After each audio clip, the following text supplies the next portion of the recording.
FirstMetroSec is providing this podcast as a general market commentary. Reference to any specific security, product, or entity do not constitute as an offer or a solicitation of an offer to buy or sell any financial instruments or to participate in any particular trading strategy. The statements, comments, views, or opinions expressed by the hosts are subject to change without notice, and FirstMetroSec is under no obligation to update, amend, change, or correct any of the statements, comments, views, or opinions expressed. The statements, comments, views, and opinions expressed by the guests are their own and do not necessarily reflect the view of FirstMetroSec. FirstMetroSec disclaims any liability arising from reliance on or reference to any information obtained in this podcast.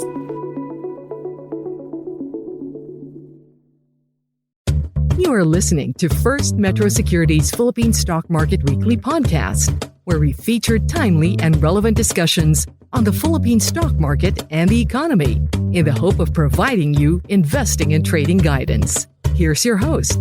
Hi investors, this is Anjz, an equity research associate from First Metro Securities.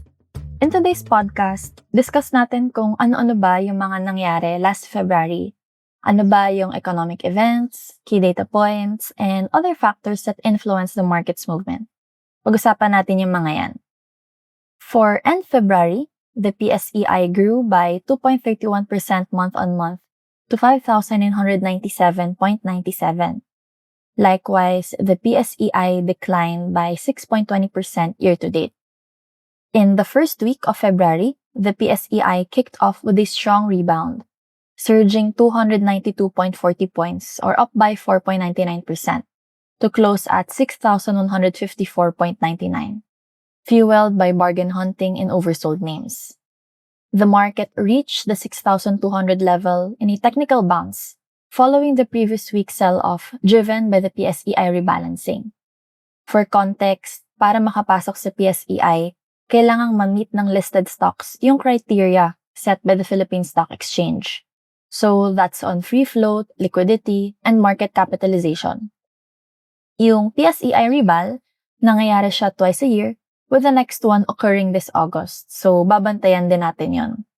Then optimism also grew after US President Donald Trump granted Canada and Mexico a last-minute reprieve from the planned 25% tariff. Investors also digested key local data. You have the S&P Global Manufacturing PMI at 52.3 for January 2025. Another one is the 2024 unemployment rate at 3.8% year-on-year. This one is the lowest since 2005. And lastly, the January 2025 inflation at 2.9% year-on-year, aligning with the Bangko Sentral ng Pilipinas target, but slightly above the 2.7% consensus estimate. However, momentum waned as investors locked in gains after a 3-day rally amid heightened political uncertainty following the House of Representatives' move to impeach Vice President Sara Duterte. Despite the steady foreign inflows, gains were capped, reflecting cautious sentiment amid global and domestic risks. The following week, the PSEi declined by 1.52% week-on-week to close at 6,063.33.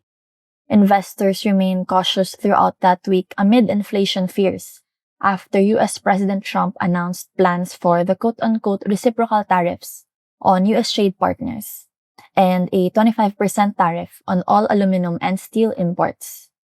Bearish sentiment was exacerbated by higher-than-expected US CPI at 3%, wherein consensus was only at 2.9%, and US PPI at 3.5%, versus the 3.4% consensus.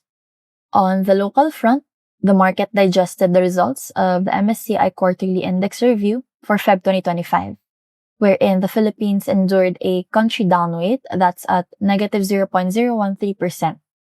For MSCI Philippine Standard Index, JGS and URC were demoted to the MSCI Philippine Small Cap Index, wherein Monde was also added.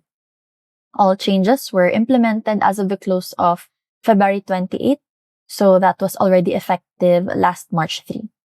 Iba pa tong MSCI rebalancing compared dun sa PSEi rebalancing.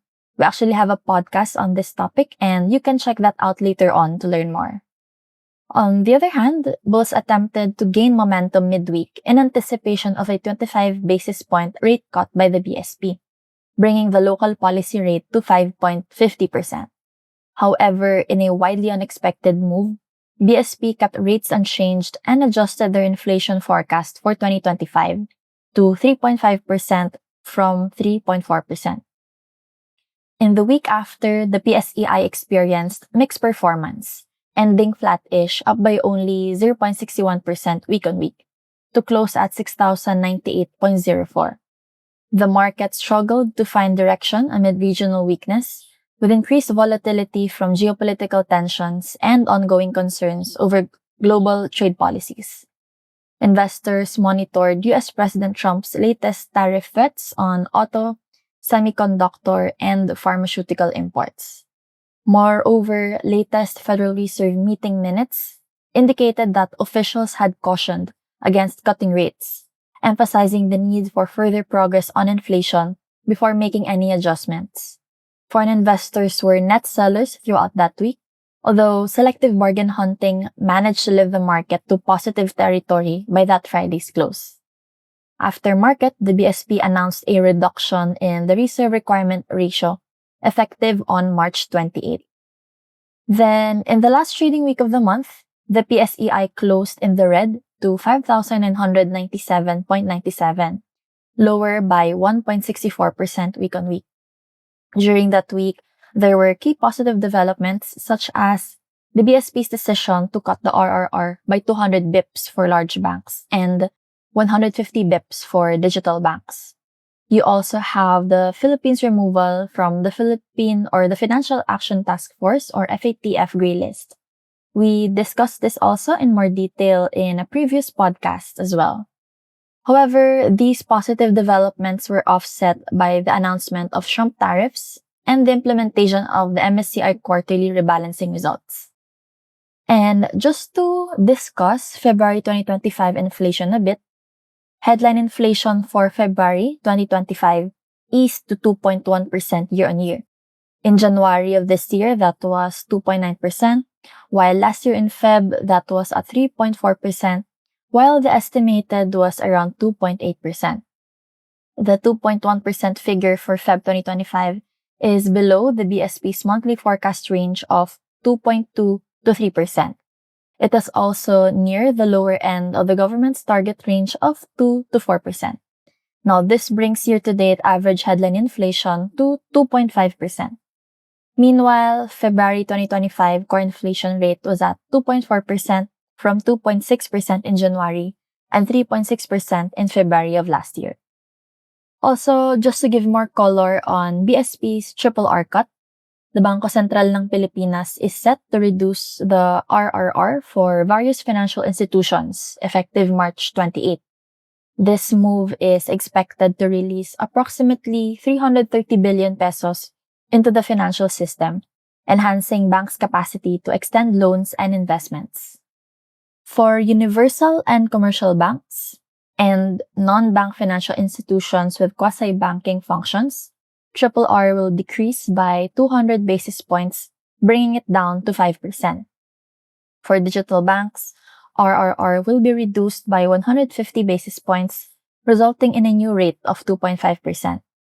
And then for thrift banks, a basis point or a 100 basis points cut will lower their RRR to 0%. The goal of the central bank is to actually reduce RRR to 0% by 2029.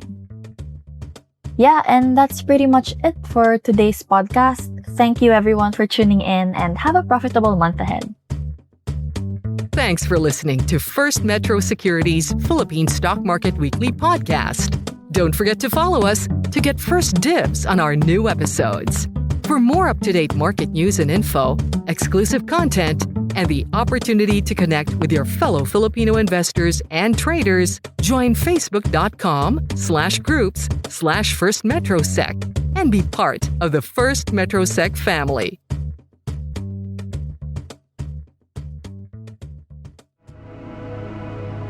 The views and opinions expressed by the podcast creators, hosts, and guests do not necessarily reflect the official policy and position of Podcast Network Asia, the hosts of the program, or other programs of the network.